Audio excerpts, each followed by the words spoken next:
Gold hub తాకట్టులో ఉన్న బంగారాన్ని విడిపించి కొనబడును. అదే రోజు ఆన్లైన్ ధరకు కొని డబ్బులు ఇవ్వబడును. కర్ణాటక హసన్ ఎంపీ ప్రజ్వల్ రేవణ్ణపై సెక్స్ కుంభకోణం ఆరోపణలు పెను రాజకీయ దుమారం రేపింది. ఒకటి కాదు, రెండు కాదు, ఏకంగా 3000 అసభ్యకరమైన వీడియోలు చక్కర్లు కొడుతున్నాయి. సార్వత్రిక ఎన్నికల వేళ జేడీఎస్ పార్టీకి లైంగిక వేధింపుల కేసు తలనొప్పిగా మారాయి. కుటుంబ సభ్యుడిని పార్టీ నుంచి సస్పెండ్ చేసే పరిస్థితులు ఏర్పడ్డాయి.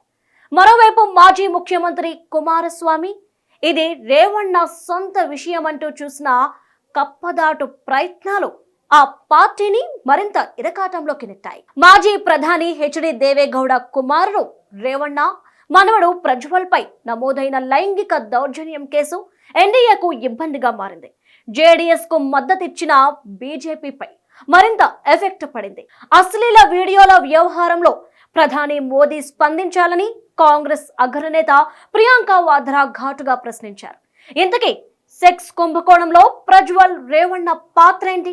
ఇంతటి నీచానికి నాడు అధికారం అంగబలం అడ్డుపెట్టుకున్నారా?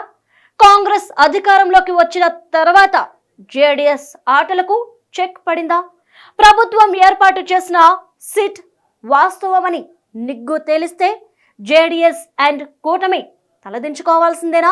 ఎన్నికల వేళ వెలుగులోకి వచ్చిన కర్ణాటక గలీజ్ వీడియోల సంగతేందో ఓసారి చూద్దాం. ప్రజ్వల రేవణ్ణపై లైంగిక వేధింపుల ఆరోపణలపై కర్ణాటక ప్రభుత్వం దృష్టి పెట్టింది.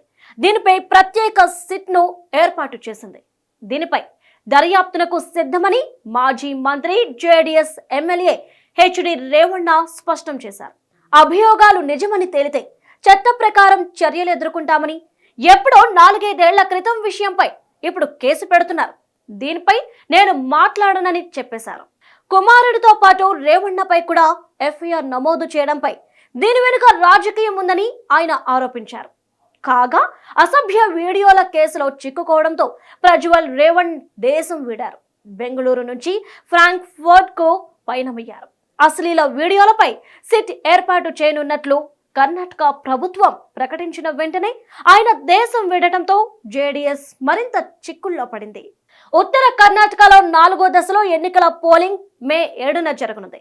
ఈ నేపథ్యంలో అశ్లీల వ్యవహారం కూటమికి ఇబ్బందికర అంశమేనని రాజకీయ విశ్లేషకులు అంటున్నారు. వాస్తవానికి ప్రజ్వల్ రేవణ్ణ సెక్స్ కుంభకోణంలో విస్తుపోయే నిజాలు వెలుగులోకి వస్తున్నాయి. ఎంపీ ప్రజ్వల్ పై లైంగిక దౌర్జన్యం కింద కేసు నమోదు చేసిన మహిళ ఆయనకు బంధువు కూడా. బాధిత మహిళ ప్రజ్వల్కు సోదరి అని టాక్. ప్రజ్వల్ రేవణ్ణ మంత్రిగా ఉన్నప్పుడు ఆమెకు నాగలాపుర పాల కేంద్రంలో పని ఇప్పించారు.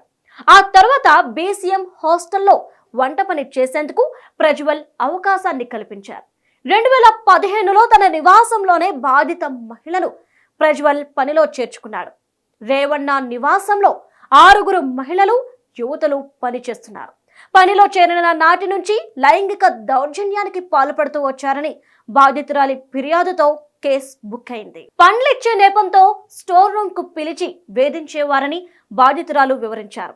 తాను వంటగదిలో ఉన్నప్పుడు ప్రజ్వల్ రేవణ్ణ తనను అసభ్యంగా తాకుతూ వేధించేవారని బాధిత మహిళ ఆరోపించారు. నలుగు స్నానం చేయించాలని, ఒంటికి తైలాన్ని పెట్టి స్నానం చేయించాలని స్నానాల గదికి తీసుకువెళ్లి లైంగిక దౌర్జన్యానికి పాల్పడ్డాడని ఆక్రోశించారు. ఇంట్లో నుంచి తన కుమార్తెకు వీడియో కాల్ చేసి ప్రజ్వల్ అసభ్యంగా ప్రవర్తించేవాడని తెలిపారు. అతని చేష్టలకు భయపడి తన కుమార్తె ప్రజ్వల్ ఫోన్ నెంబర్ను బ్లాక్ చేసుకుందని, ఆ తర్వాత తాను పని విడిచిపెట్టి బయటకొచ్చేశానని వాపోయారు. ఇక కొద్ది రోజులుగా కొన్ని వీడియోలు సామాజిక మాధ్యమాల్లో చక్కర్లు కొడుతూ ఉండడం, తన భర్తకు తనకు గొడవలు జరుగుతుండడం వల్ల తప్పనిసరి పరిస్థితిలో జరిగిన ఘటనలతో ఫిర్యాదు చేస్తున్నానని బాధితురాలు వెల్లడించింది. యువతలను ప్రలోభ పెట్టడం ద్వారా ప్రజ్వల్ తన వాంఛలను తీర్చుకుని వాటిని వీడియోలుగా చేసుకుంటున్నారని ఆరోపిస్తూ నెటిజన్లు దుయ్యబట్టారు. ప్రజ్వల్ వీడియోలు పేరుతో 3000కు పైగా వీడియో సీడీలు చక్కర్లు కొడుతున్నాయి.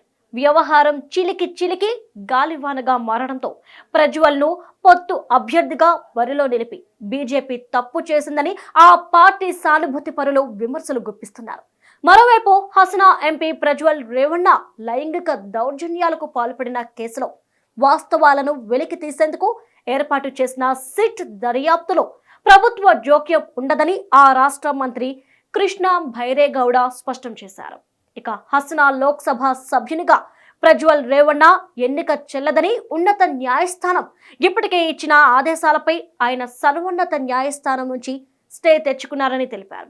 రేవణ్ను నివాసంలోనే ఇటువంటి ఘటన చోటు చేసుకోవడం సిగ్గుచేటని పలువురు విమర్శిస్తున్నారు. అశ్లీల వీడియోల ఉదంతంపై సొంత పార్టీ జేడీఎస్ నేతలే ప్రజ్వల్ రేవణ్ణపై ఆగ్రహం వ్యక్తం చేస్తున్నారు. ప్రజ్వల్ను అతడి తండ్రి హెచ్డి రేవణ్ణను పార్టీ నుంచి బహిష్కరించాలన్నది వారి డిమాండ్. అధినేత దేవేగౌడకు ఆ పార్టీ ఎమ్మెల్యే సమృద్ధి మంజునాథ్ లేఖ కూడా రాశారు. 19 మంది ఎమ్మెల్యేలు ముఖ్యమో లేదా వాళ్ళు ముఖ్యమో ఆలోచించి నిర్ణయం తీసుకోవాలని చెప్పేశారు. అయితే ఈ వ్యవహారం పులి మీద పుట్రలా బీజేపీని తాకింది. కొద్ది రోజులుగా జరుగుతున్న ప్రజ్వల్ ఇష్యూపై కేంద్ర బీజేపీ దృష్టికి కర్ణాటక నేతలు తీసుకెళ్లారు. అయినా ఫలితం శూన్యంగా ఉండిపోయింది. మరోవైపు లైంగిక దౌర్జన్యం ఘటనను నిరసిస్తూ కాంగ్రెస్ కార్యకర్తలు పలు చోట్ల ఆందోళనలకు దిగారు. దేవేగౌడ కుమారస్వామి ఇంటి ముందు సైతం నిరసన వ్యక్తం చేశారు. కాంగ్రెస్ పార్టీ జాతీయ ప్రధాన కార్యదర్శి ప్రియాంక సోమవారం ఎక్స్లో స్పందించారు. కేవలం 10 రోజుల కిందటే ఎన్డీఏ అభ్యర్థి ప్రజ్వల్ కోసం మోదీ ప్రచారం చేశారు. ఆ నేతను కొనియాడారు. నేడు అదే అభ్యర్థి మహిళలపై అత్యాచారానికి పాల్పడ్డారన్న ఆరోపణలు ఎదుర్కొంటూ దేశం విడిచి పారిపోయారని విమర్శించారు. ఇక్కడ మరో విషయం కూడా తెరపైకొస్తుంది. అశ్లీల వీడియోల వ్యవహారాన్ని పక్కదారి పట్టించేందుకు Amit Shah deep fake video case తెచ్చారని అంటున్నారు. తెలంగాణ సీఎం రేవంత్ రెడ్డి ఇతర కాంగ్రెస్ నేతలను ఇరుకున పెట్టేందుకే ఇదంతా చేస్తున్నారని విమర్శలు లేకపోలేదు.